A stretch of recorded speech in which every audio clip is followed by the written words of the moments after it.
Hello, my dear students. How are you today? I hope you are well. Before we proceed with discussing our lesson for today, I would like to say thank you to Sir Raymond Ledesma for allowing me to use this presentation. I just added some information that I think will be useful in our discussion. Module 1 is all about the introduction to life sciences. These are the competencies. Number 1 is to explain the evolving concept of life based on emerging pieces of evidences. Second is to describe how unifying themes in the study of life show the connections among living things and how they interact with each other and with the environment. We are done discussing lesson 1, which is all about the historical development of the concept of life, and also lesson number 2, the origin of the first life form. So we will be discussing the third lesson under module number 1, which is all about the unifying themes in the study of life. Lesson number 3 is all about the unifying themes in the study of life. The objective is, number 1, to describe how the different themes in the study of life show the link or relationship among living things with their interaction with the natural world.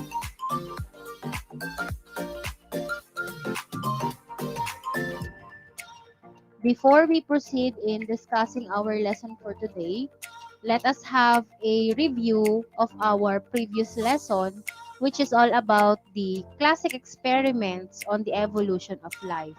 We unlock the term spontaneous generation, which means life can come from non-living materials, and also the scientists who conducted experiments to prove or disprove the idea of spontaneous generation. The first one is Francesco Redi, who is well known for the experimentation about the maggots in the flask.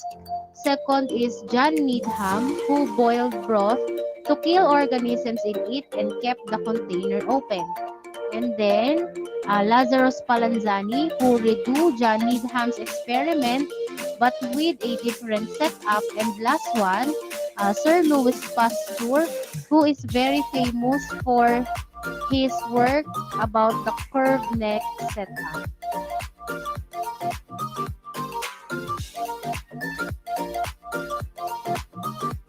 Let us do this short activity entitled 4 pics, 1 word.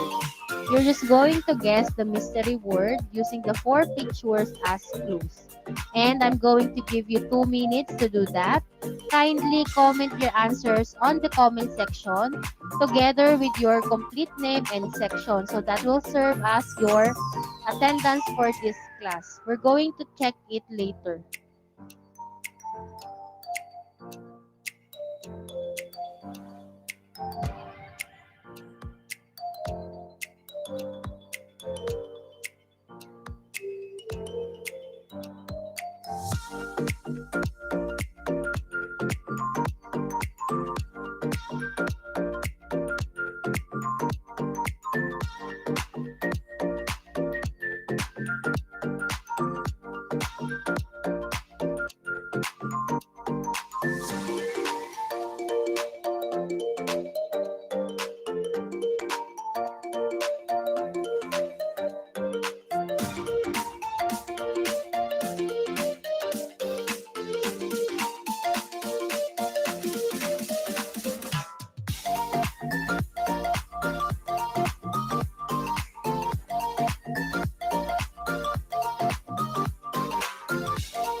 Okay, so let us now check your works.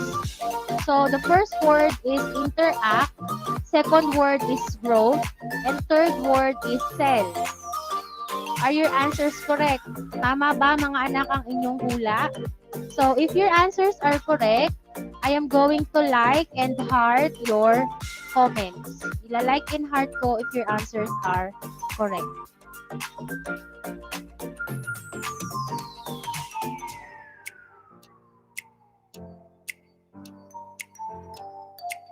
Let us now move on to our second virtual activity.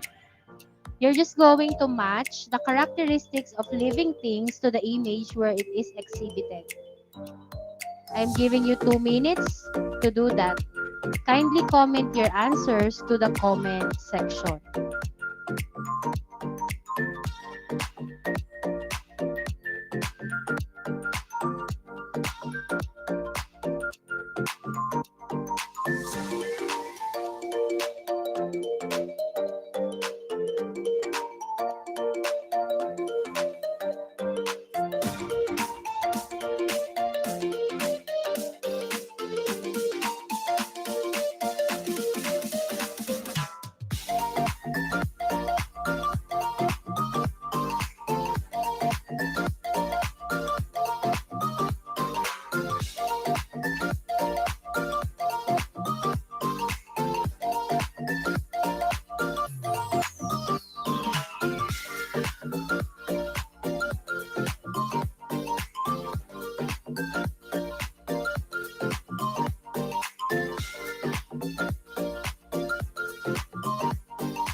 Okay, so let us check your work. Number 1, the answer is letter D. The illustration shows that living things are organized. And then number 2, the answer is letter G. Living things adapt and evolve. The third one is, the answer for number 3 is letter F. Living things interact. And then, number 4, the answer is letter E.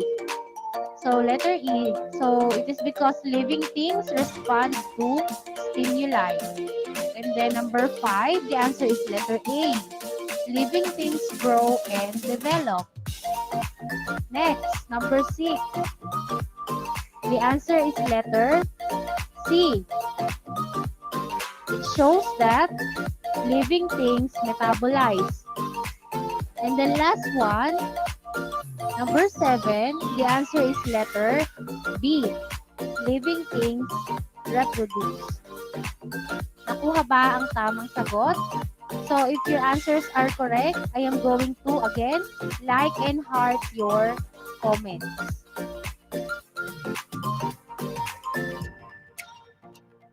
Let us now discuss the unifying themes in the study of life. Let us have first the characteristics of living things.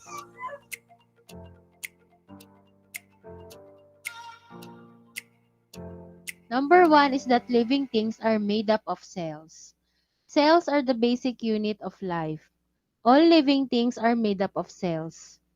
Most living things are made up of one cell and they are called unicellular organisms. Many other living things are made up of a large number of cells that form a larger plant or animal. These living things are known as multicellular organisms. Living things metabolize. Metabolism is the sum of all life-sustaining chemical reactions in living things. When people use the word metabolism, they are often referring to catabolism and anabolism. Catabolism is the breaking down of compounds to release energy. Anabolism is the building of compounds which uses energy. An example of a metabolic reaction is the one that takes place when a person eats a spoonful of sugar. Once inside the body, sugar molecules are broken down into simpler molecules with the release of energy. Metabolism is the term for a set of chemical reactions that occur in the cells of living organisms to sustain life. The metabolic processes lead to growth and reproduction and allow living organisms to maintain their structures and respond to the surrounding environment.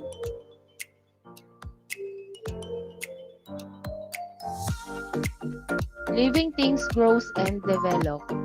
All living things grow and develop. All living things are capable of reproduction, the process by which living things give rise to offspring. All living things are able to maintain a constant internal environment through homeostasis. All living things have complex chemistry. Most living things need oxygen, water, and food to grow. Other living things eat plants or other animals for food. The cells of living things divide, allowing the living things to grow bigger and to change as they grow.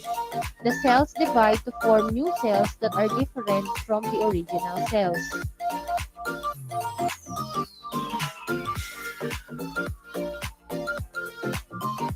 Living things respond to stimuli. Stimulus is a signal or change in the environment of the organism that produces a response or reaction from that organism. All living things are able to respond to stimuli in the external environment. For example, living things respond to changes in light, heat, sound, and chemical and mechanical contact. The organism responds to the stimuli by means of a number of effectors, such as muscles and glands. Response shows how the organism reacts to a stimulus and results in a change in behavior. It is a fancy way of saying effect. Example is getting a drink when you are thirsty.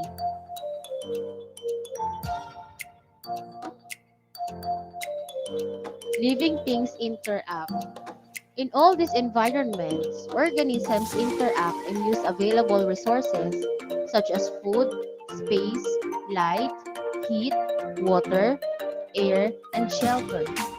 Each population of organisms and the individuals within it interact in specific ways that are limited by and can benefit from other organisms. Organisms interact with the living and non-living things in their ecosystem to survive. The living things in an ecosystem are interdependent. This means that living things depend on their interactions with each other and also non-living things for survival. For example, a tree depends on sunlight for energy and food.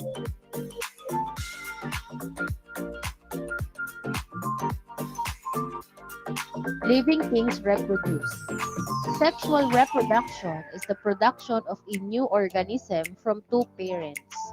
Asexual reproduction is the production of a new organism from a single parent.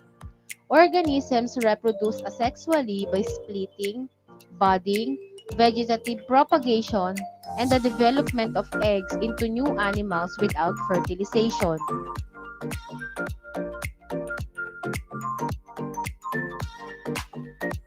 Living things adapt and evolve. Living creatures adapt or evolve to survive in their environment and to live amongst a specific group of other living things. Every animal or plant on Earth has adaptations or specific characteristics that help it stay alive in its habitat. Examples are polar bears have thick layers of blubber and fur. Second, cacti have root systems and bodies adapted to collect and store water, spines to reduce water loss and keep away animals. Third, giraffes' long necks help feeding at high levels in the treetops.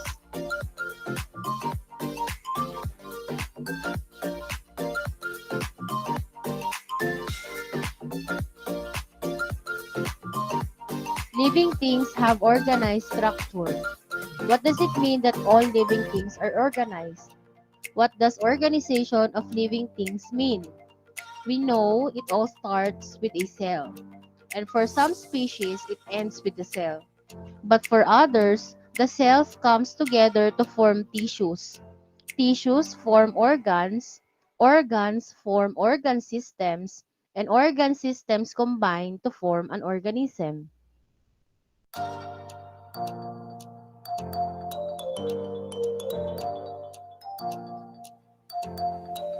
Let us now discuss the levels of biological hierarchy, or also known as the levels of biological organization.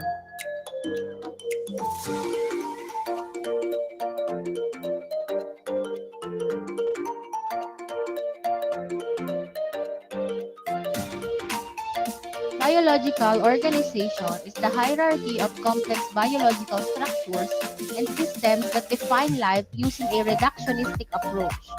The traditional hierarchy, as detailed below, extends from atoms to biosphere.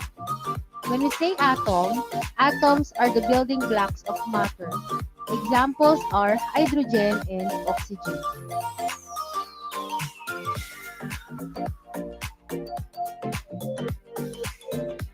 Next to atoms are molecules. Molecules are the combinations of atoms formed through chemical bonding. Examples are water, glucose, and salt. Water formed when two hydrogen atoms and a single oxygen atom combine. Glucose formed when 6 carbon atom, 12 hydrogen atom, and 6 oxygen atom combine. Salt formed when a single sodium atom and a single chlorine atom combine. Next to molecules are tissues. Tissues are groups of cells performing a specific function. Examples are skin tissue and muscle tissues in humans and animals. Conducting tissues such as the xylem and phloem in plants. Next to tissues are organs. Organs are formed from clusters and layers of tissues carrying a specific function. Examples are heart, brain and lungs in humans and animals, leaves, stems, and roots in plants.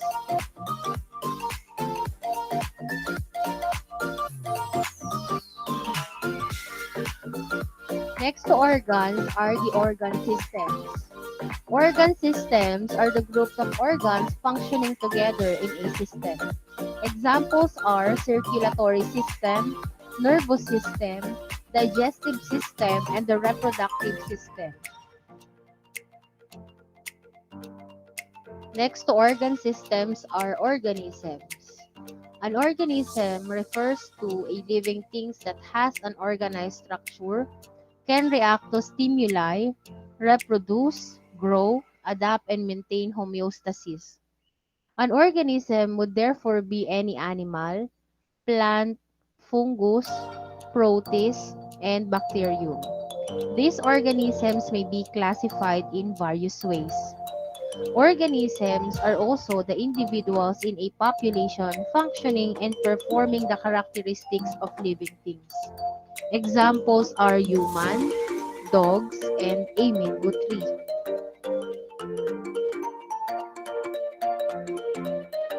Next to organisms is population. Population refers to the group of organisms of the same species interacting together. Examples are human population and banana plantation.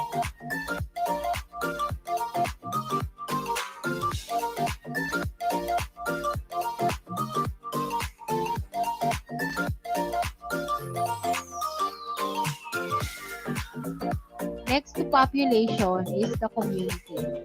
Community is consist of different population living and sharing a particular habitat. Example is a forest with trees and undergrowth plants inhabited by animals and bacteria and fungi in the soil.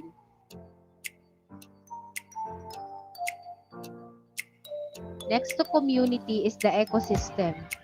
Ecosystem is composed of communities interacting with the non-living components of the environment, which includes the soil, water, air and temperature, and even light.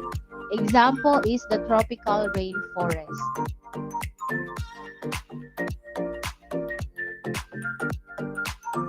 The last level of the biological hierarchy is the biosphere.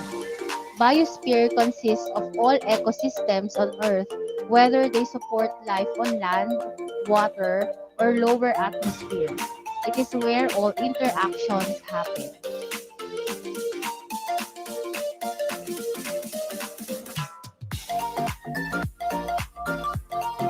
Now let us discuss the cycle of nutrients and energy flow. Nutrient cycle refers to the movement and exchange of organic and inorganic matter back into the production of living matter. The different nutrient cycles include water cycle, oxygen cycle, carbon cycle, nitrogen cycle, phosphorus cycle, and sulfur cycle.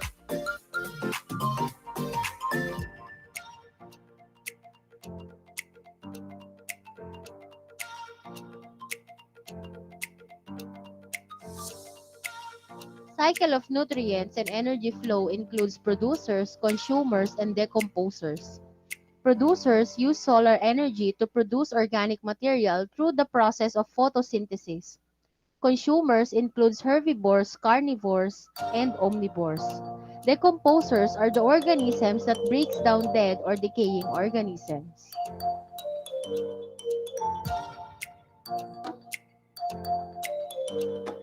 Various fields in life science that covers the unifying themes in the study of life. The first one is genetics. Genetics is the branch of biology that deals with the study of the transmission of traits from parents to offspring. Evolution is the branch of biology that studies about the changes of species over time. Biochemistry is the study of chemical processes within and relating to living organisms.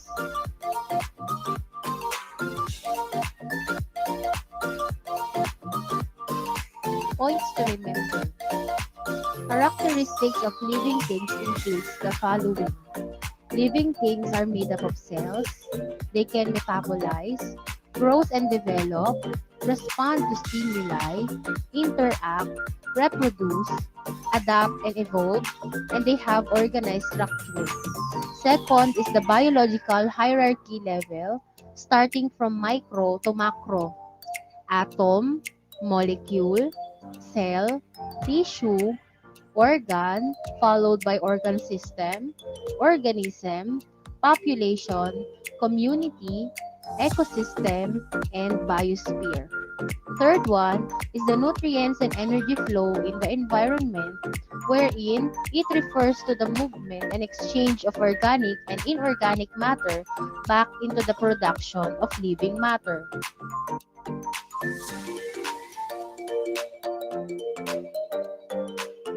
Thank you so much for attending my class today, and I hope that you have learned something.